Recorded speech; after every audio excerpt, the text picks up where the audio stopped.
بسم اللہ الرحمن الرحیم۔ فرمایا کہ بعض کتاب پر تم ایمان لاتے ہو، بعض کا انکار کر دیتے ہو، جو تمہارے مطلب کی بات ہے، جو تم نے نظریہ تم نے بنا لیا ہے، اب اس نظریے کو جسٹیفائی کرنے کے لیے قرآن کو کنگالتے ہو، حدیثوں کو کنگالتے ہو تاکہ وہ حرکت کر سکو،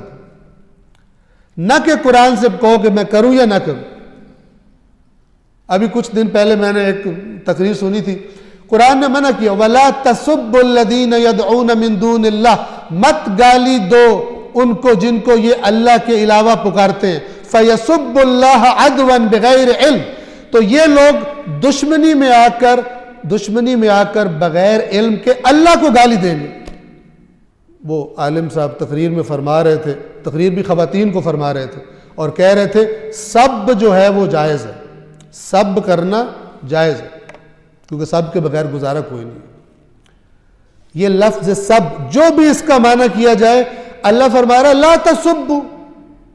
مت سب کرو ان کو جن کو یہ اللہ کے علاوہ پکارتے ہیں، فَيَسُبُّ اللَّهَ عَدْوًا بِغَيْرِ علم، اللہ کو یہ گالی نکالیں گے، تجاوز کریں دشمنی میں آ کر بغیر علم کے، مت کرو، کہہ رہے کرو۔ تحریف کرنا، بعض باتوں کو چھپا لینا بعض باتیں ثابت کرنے کے لیے، یہ ساری کی ساری اللہ نے بیان کیا، یہ یہودی کرتے رہتے،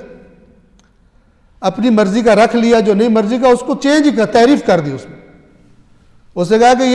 یہ مراد نہیں ہے، وہ مراد ہے، اور اللہ اس کو نامراد کر دیتا ہے۔ جو اپنی مراد اللہ کی مراد ہے وہ سمجھنے کی جگہ جو اور مرادوں کی طرف جاتا ہے وہ نامراد ہے،